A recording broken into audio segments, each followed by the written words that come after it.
दोस्तों last class में हमने process and operation costing start किया था। आप प्रोसेस कॉस्टिंग बोल लें या ऑपरेशन कॉस्टिंग बोल लें, बात एक ही है। आज की क्लास में हम इसकी इलस्ट्रेशंस करेंगे, स्टडी मटेरियल की इलस्ट्रेशंस करेंगे। सबसे पहले इलस्ट्रेशन 1 आ रही है, उसे एक बार देख लेते हैं और फिर हम धीरे धीरे आगे मूव करेंगे। From the following data prepare process accounts indicating the cost of each process and the total cost. The total units that pass through each process were 240 for the period. यानी 240 रॉ मटेरियल की units डाली है, जिस पर process 1 ने कुछ process किया, process 2 ने फिर और कुछ प्रोसेस किया, प्रोसेस 3 ने और कुछ प्रोसेस किया। हर प्रोसेस में कुछ मटेरियल लगा, लेबर लगा, कुछ एक्सपेंस भी लगा है और कुछ इनडायरेक्ट एक्सपेंसेस लगे हैं 85,000 के, जिसे आप वेजेस के रेशो में अपोर्शन कर सकते हैं। यानी कि जितनी जितनी यहाँ पर वेजेस लगी है उसी परसेंटेज में आप इनडायरेक्ट एक्सपेंसेस को अपोर्शन कर सकते हैं। ओवरहेड के चैप्टर में हमने अपोर्शनमेंट पढ़ा था। तो यहाँ पर क्योंकि हमें एक डिपार्टमेंट यानी कि एक प्रोसेस की कॉस्ट निकालनी है, तो उसके हिस्से में कितना इनडायरेक्ट एक्सपेंस आएगा आपको पता होना चाहिए। बहुत ही सिंपल सा क्वेश्चन है, पहले आप खुद ट्राई कर लीजिए और फिर आंसर देखिएगा। प्रोसेस 1 में मटीरियल लगा है 1.5 लाख रुपीस का, लेबर लगी है 80,000 की, अदर एक्सपेंसेस लगे हैं 26,000 के और इनडायरेक्ट एक्सपेंसेस लगे हैं, उसे एक रेशो में निकालना पड़ेगा। यानी 85,000 multiply by 80,000 divided by total labour cost. क्योंकि जब लेबर के रेशो में करेंगे यानी 80,000 is to 2 lakh is to 60,000, यानी 80 इज टू 200 इज टू 60, उसके अकॉर्डिंग आपको 85,000 को बांटना होगा। ये देखिए, आप तीनों को ऐड करेंगे, लेबर कॉस्ट को ऐड करेंगे तो 3,40,000 आएगा। 85,000 रुपीज को आप प्रोसेस 1, 2, 3 में बांट देंगे in the ratio of the direct wages. यानी यहाँ पर 80,000 वेजेस है और टोटल वेजेस है 3,40,000, तो इसके हिस्से में कितना आएगा। प्रोसेस 2 जो है वहाँ पर 85,000 में आप देखेंगे कि यहाँ तो 2 लाख रुपए की वेजेस आ रही है आउट ऑफ 3,40,000, तो 85,000 का इतना हिस्सा प्रोसेस 2 में जाएगा और प्रोसेस 3 में इतना हिस्सा जाएगा। यानी कि आपने डायरेक्ट वेजेस के हिसाब से उसी रेशो में आपने इनडायरेक्ट एक्सपेंस को बांट दिया, क्योंकि क्वेश्चन में गिवन है कि वही रेशियो सबसे सुटेबल रहेगा। सारी कॉस्ट आपने यहाँ इनकर कर ली, पर यूनिट लिखा हुआ है, वैसे आपको यहाँ पर यूनिट दिखाने होते हैं ना कि पर यूनिट। हालांकि आप पर यूनिट भी दिखाना चाहें वो भी दिखा सकते हैं, आप जितनी डिटेल दिखाना चाहें दिखा सकते हैं, बट इन्होंने यहाँ पर यूनिट नहीं लिखा। वो यूनिट लिखना भी बहुत ज़रूरी है। तो 240 यूनिट्स का इतना कॉस्ट लगा है और फिर labour, other expense, indirect expense लगा है। जो टोटल कॉस्ट आ गई, यहाँ पर कोई नॉर्मल वेस्टेज नहीं है, एबनॉर्मल गेन, एबनॉर्मल वेस्टेज नहीं है। जो भी टोटल कॉस्ट लग गई है वो सारी हमने प्रोसेस 2 में ट्रांसफर कर दी है। तो 2,76,000 रुपीज जो है प्रोसेस 2 में ट्रांसफर हो गए।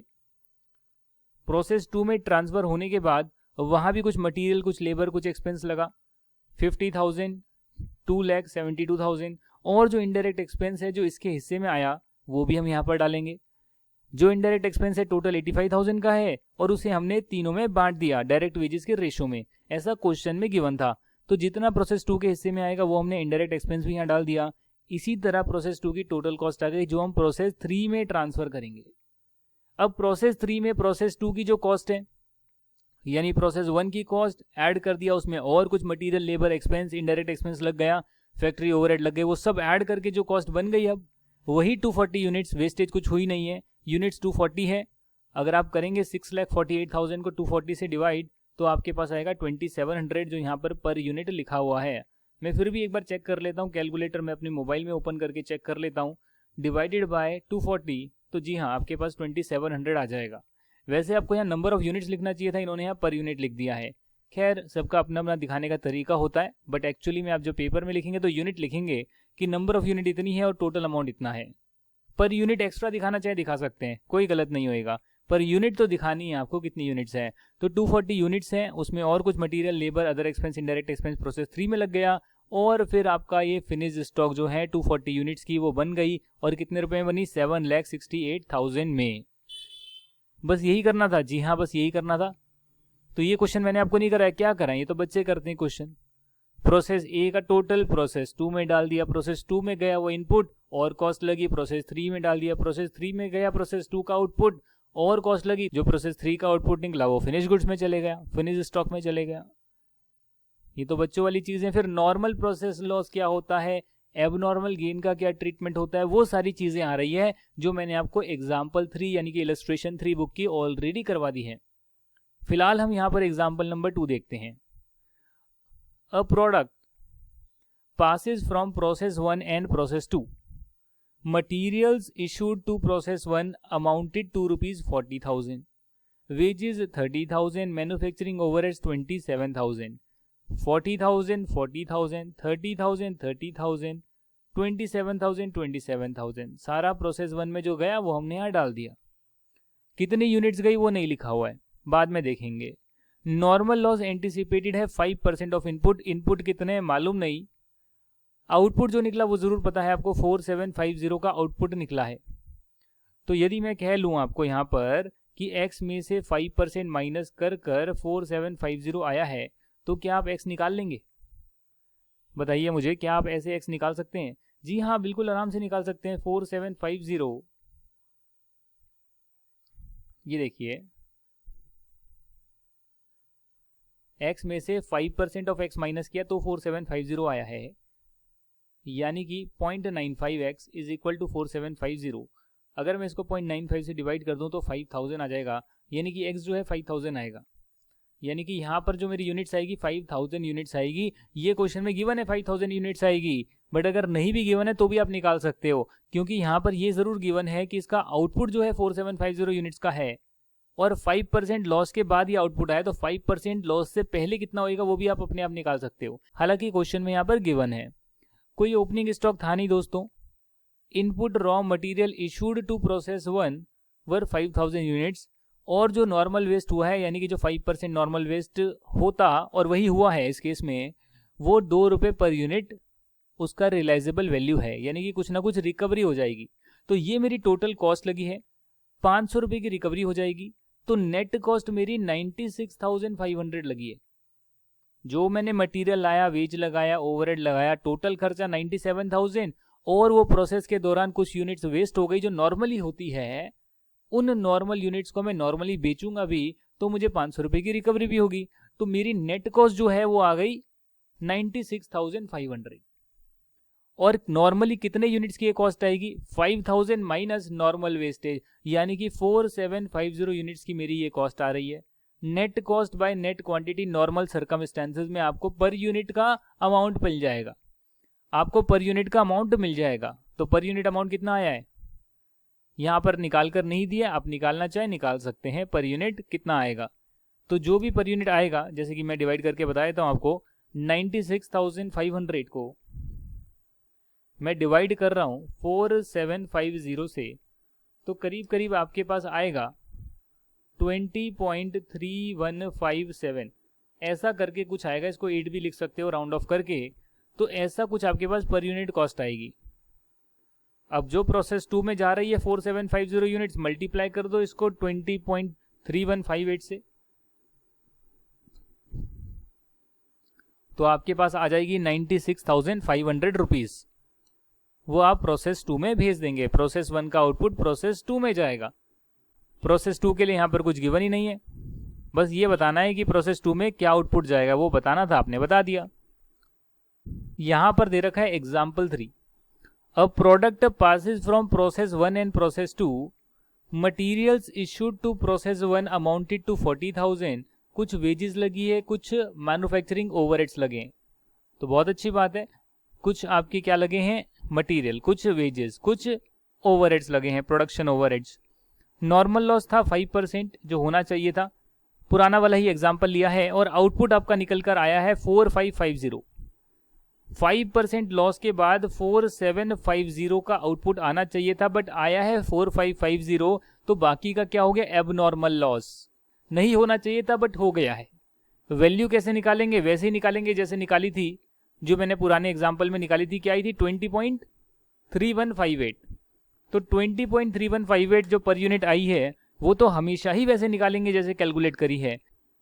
20.3158 उसको मैं मल्टीप्लाई कर दूंगा 200 से, तो आएगा 4063, जो कि एबनॉर्मल लॉस में जाएगा। और यूनिट्स मेरी बन गई है, उससे मल्टीप्लाई कर दूंगा पर यूनिट की कॉस्ट को, जो मैंने पिछले क्वेश्चन में ही निकाल ली थी और डेटा सेम है, तो वो मैं प्रोसेस 2 में ट्रांसफर कर दूंगा। Very very simple.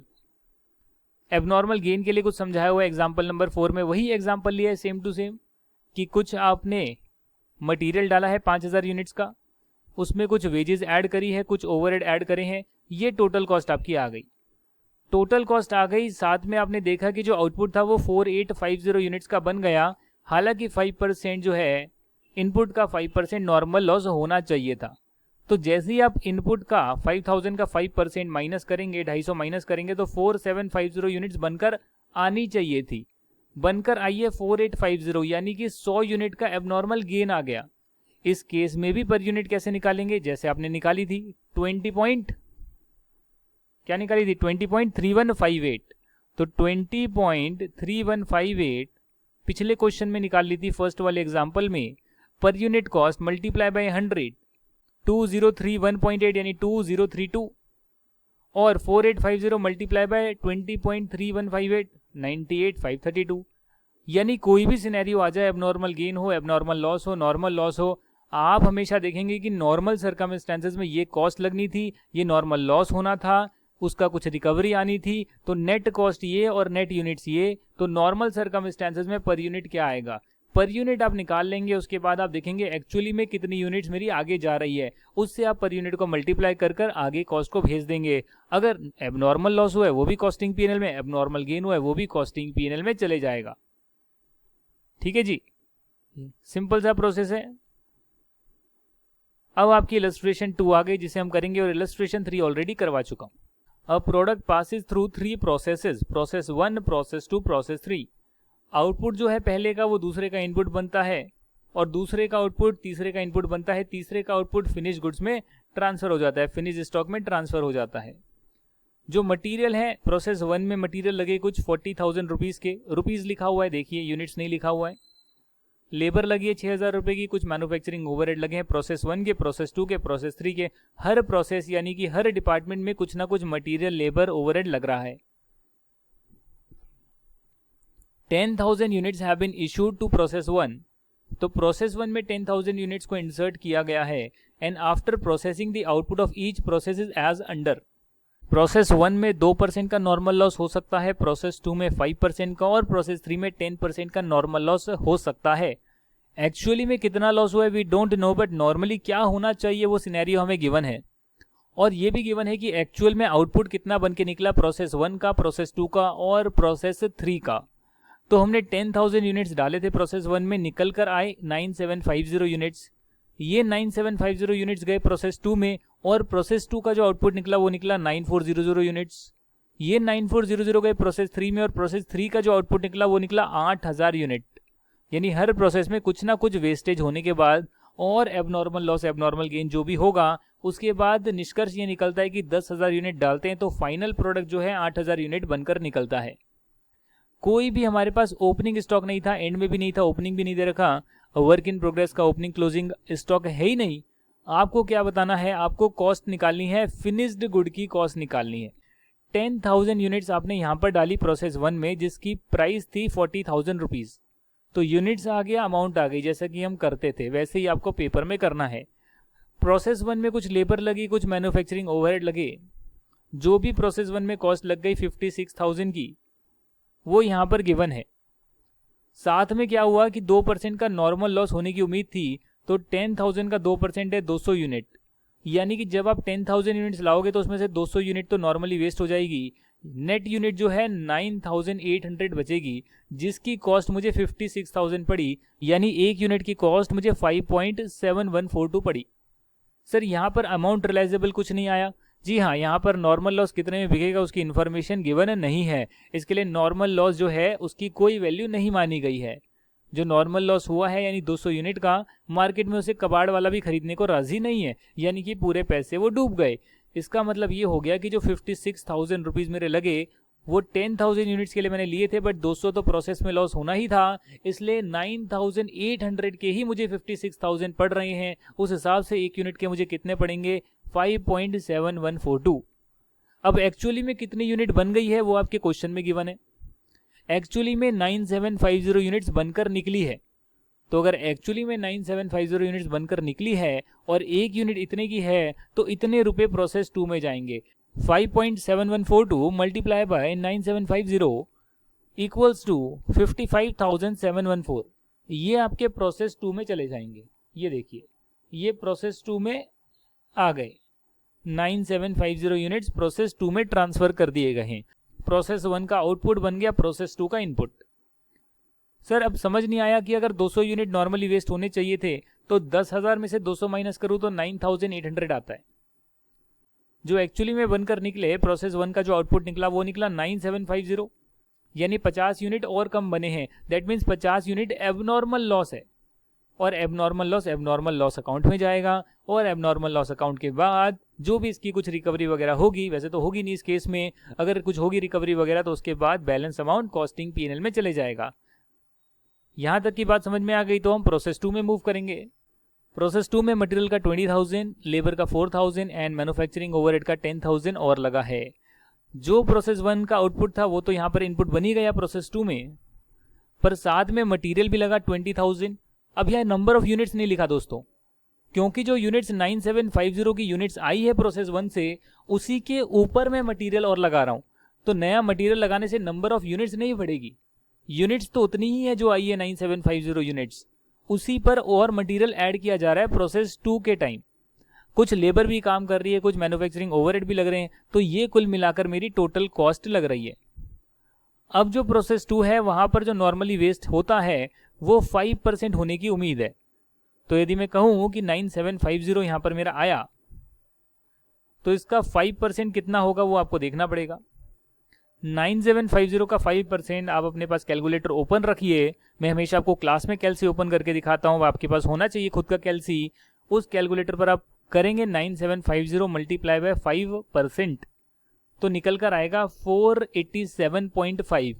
उसको राउंड ऑफ कर लिया, आधी यूनिट का कोई लॉजिक नहीं है, तो 488 यूनिट्स का मान लिया नॉर्मल लॉस, कि 5% नॉर्मल लॉस हो जाता है। अब ये जो नॉर्मल लॉस हो रहा है, क्या इससे कुछ रिकवरी भी आती है? जी नहीं, कोई रिकवरी तो आ नहीं रही। तो इसका मतलब कि ये जो मेरी कॉस्ट लग रही है 55,714 प्लस 20,000 यानी कि 75,714 प्लस 4,000 79,714 प्लस 10,000 89,714, ये मेरी 9750 यूनिट्स की कॉस्ट लगी है। बट इसमें से 5% नॉर्मल वेस्ट हो जाएगा, तो नॉर्मल सर्कमस्टेंसेस में जो यूनिट्स बच गई उसकी इतनी कॉस्ट आई है। इसका मतलब पर यूनिट कॉस्ट कितनी आई है? 9.6862 पर यूनिट की मेरी कॉस्ट आ गई नॉर्मल सर्कमस्टेंसेस में। एक्चुअली में प्रोसेस 2 में जो आउटपुट बना है वो है 9400 यूनिट्स।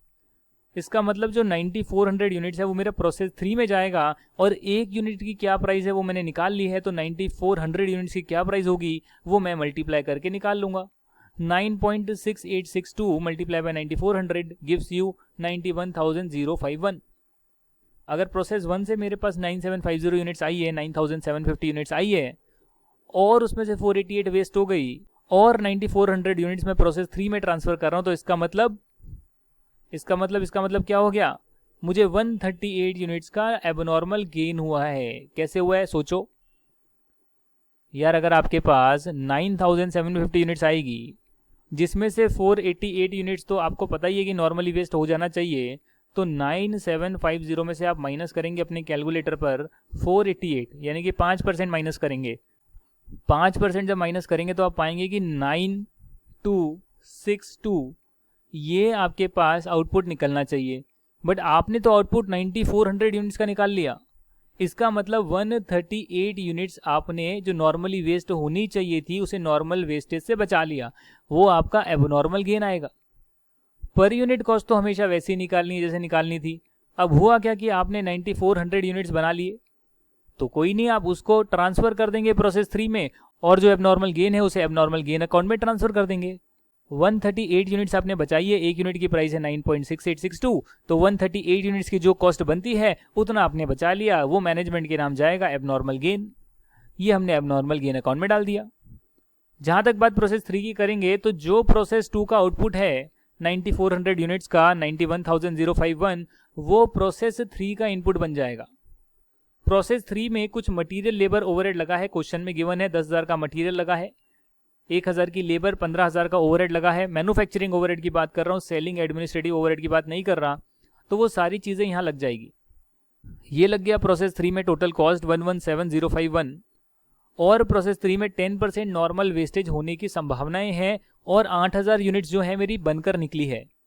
तो अगर मैं 9400 का 10% यानी कि 940 यूनिट्स को मान लूँ कि ये नॉर्मली वेस्ट होना चाहिए, तो समझ में आएगा मुझे कि ये 1,17,051 है। ये 9400 की कॉस्ट माइनस 940 तो नॉर्मली वेस्ट होनी चाहिए थी। तो नेट इतनी यूनिट्स की मुझे इतनी कॉस्ट पड़ी, तो एक यूनिट की कितनी कॉस्ट पड़ गई? 13.8358 रुपीज़। अगर एक यूनिट की इतनी कॉस्ट है तो 8000 यूनिट्स मेरी बन के निकली है, क्वेश्चन में गिवन है। तो 8000 यूनिट्स जो है उसकी जो कॉस्ट होगी, जिसमें मेरा प्रोसेस 1 की कॉस्ट भी है, उसके बाद प्रोसेस 1 से प्रोसेस 2 में गया, प्रोसेस 2 की भी सारी कॉस्ट ऐड करी हुई है, प्रोसेस 2 से आया उसके बाद प्रोसेस 3 में जो कॉस्ट लगी वो भी सारी कॉस्ट ऐड करी हुई है, और फिर मेरी जो नॉर्मल यूनिट्स बन जानी चाहिए प्रोसेस 3 तक, उस हिसाब से मैंने पर यूनिट कॉस्ट देखी है। और अगर मेरी 8000 यूनिट्स आगे जा रही है, फिनिश प्रोडक्ट बन गई, तो एक यूनिट की कॉस्ट मेरे को पता है 8000 यूनिट्स की कितनी होगी? 1,10,687। अब आप सोचेंगे यार 9400 यूनिट्स में से 940 यूनिट्स अगर मैं माइनस कर दूं, -940, तो कितना बचेगा? कैलकुलेटर पर जरा कर देखिए। मैं कैलकुलेटर ओपन नहीं कर रहा, आपको खुद ट्राई करना है। 9400 माइनस 940, देखिए क्या आएगा? 8460 यूनिट्स आएगी। इतनी यूनिट्स जो है मेरी बनकर निकलनी चाहिए थी, बट बन के निकली है 8000 यूनिट्स। इसका मतलब 460 यूनिट्स जो बन जानी चाहिए थी बनी नहीं। दैट मीन्स कि एबनॉर्मल लॉस हो गया मुझे। नॉर्मल सर्कमस्टेंसेज में लॉस माइनस करने के बाद मेरी इतनी यूनिट्स बनकर निकलनी थी, बट निकली नहीं बिकॉज ऑफ एबनॉर्मल लॉस। और इतनी यूनिट्स की जो कॉस्ट होगी, यानी कि cost per unit multiply by 460 units, जो भी कॉस्ट पड़ेगी वो कॉस्टिंग P&L में डालेंगे। पर पहले हम एबनॉर्मल लॉस में डालेंगे, और फिर एबनॉर्मल लॉस में अगर कुछ रिकवरी होगी तो ठीक है। नेट कॉस्ट जो होगी वो आपकी कॉस्टिंग P&L में चली जाएगी मैनेजमेंट के नाम। प्रोसेस 3 अकाउंट बना लिया। इसी के साथ आपका इलस्ट्रेशन नंबर 2 कंप्लीट हो गई। इलस्ट्रेशन जो 3 है वो तो मैंने आपको सबसे पहले करवा दी, यानी सबसे मुश्किल इलस्ट्रेशन मैंने सबसे पहले करा दी। यदि इलस्ट्रेशन 3 समझ में आ गई तो अभी आपको लगेगा कुछ भी नहीं है, और इलस्ट्रेशन 3 समझ में नहीं आई तो हो सकता है कि आपको जो स्टार्टिंग का हमने डिस्कस किया वो बहुत आसान लगेगा, और अभी जो डिस्कस करा लास्ट वाला क्वेश्चन वो थोड़ा मुश्किल लगेगा। बट फिर भी दोबारा से आप ट्राई कर देखिएगा। सारे कॉन्सेप्ट बेसिक वाले हैं, बेसिक भूल गए यहाँ मुश्किल है, बेसिक याद है ये बहुत ईजी लगेगा। दोबारा से रिवाइज कर लो, जो सारे नोट्स लिखे हैं ना 32 पेजेस के, दोबारा से ध्यान से एक एक कॉन्सेप्ट, एक एक एग्जांपल दोबारा से पढ़ लो समझ के, फिर ये वाला क्वेश्चन करो। जो स्टार्टिंग से समझाया वो सारे क्वेश्चन एग्जांपल देखो, सब कुछ क्लियर हो जाएगा। पर यूनिट कॉस्ट निकालना आना चाहिए। जैसे पर यूनिट कॉस्ट निकालनी आ गई, उसके लिए एबनॉर्मल गेन दो, एबनॉर्मल लॉस दो, नॉर्मल लॉस दो, भाई तुम्हें जो देना है क्वेश्चन में दे दो। पर यूनिट कॉस्ट का तो मेरा मेथड वो इंट्रोडक्शन वाला है, वैसे ही मैं निकालूंगा। जो मेरी कॉस्ट लगी है उसका टोटल माइनस जो नॉर्मल लॉस होना चाहिए उसका रियलाइजेबल वैल्यू, तो नेट कॉस्ट पता लग गई, divided by net quantities, net unit जो नॉर्मल सर्कमस्टेंसेज में होती है, वैसे ही पर यूनिट कॉस्ट निकालनी है। और उसके बाद जो जो आया है उसको वहां पे डाल दो। पर यूनिट कॉस्ट निकालनी नहीं आती, कंफ्यूज हो जाओगे किसमें क्या डालना है। पर यूनिट कॉस्ट आती है तो कुछ भी नहीं है। इसी के साथ आपका इलस्ट्रेशन 3 भी हो गई। अब जो valuation of work in progress है दोस्तों, वो हम नेक्स्ट क्लास में करेंगे, अभी नहीं कराऊंगा वो आपको, क्योंकि वैल्यूएशन ऑफ अगर मैंने आपको इन्वेंट्री करा दिया तो फिर आपका प्रोसेस कॉस्टिंग कंप्लीट हो जाएगा। इसलिए ये मैं आपको नेक्स्ट क्लास में समझाऊंगा धीरे धीरे। तब तक के लिए आप अपने सारे कॉन्सेप्ट्स को रिवाइज करिए। जो क्वेश्चन आज डिस्कस करा उसे दोबारा से खुद से भी कर देखिएगा, बिना देखे कर देखिएगा। तो ठीक है दोस्तों, यहाँ तक की बात समझ में आई है तो फिर रिवाइज करिए। नेक्स्ट क्लास में हम लोग मिलेंगे valuation of work in progress के साथ, और वो करवाने के बाद आपका ये चैप्टर कंप्लीट हो जाएगा, जिसकी मुझे लगता है कि 2-3 क्लासेस लग सकती है, 2-3 क्लासेस लग सकती है, ज़्यादा बड़ा नहीं है, बट वो कॉन्सेप्ट हम धीरे धीरे समझेंगे। Thank you very much, bye bye, see you in the next class.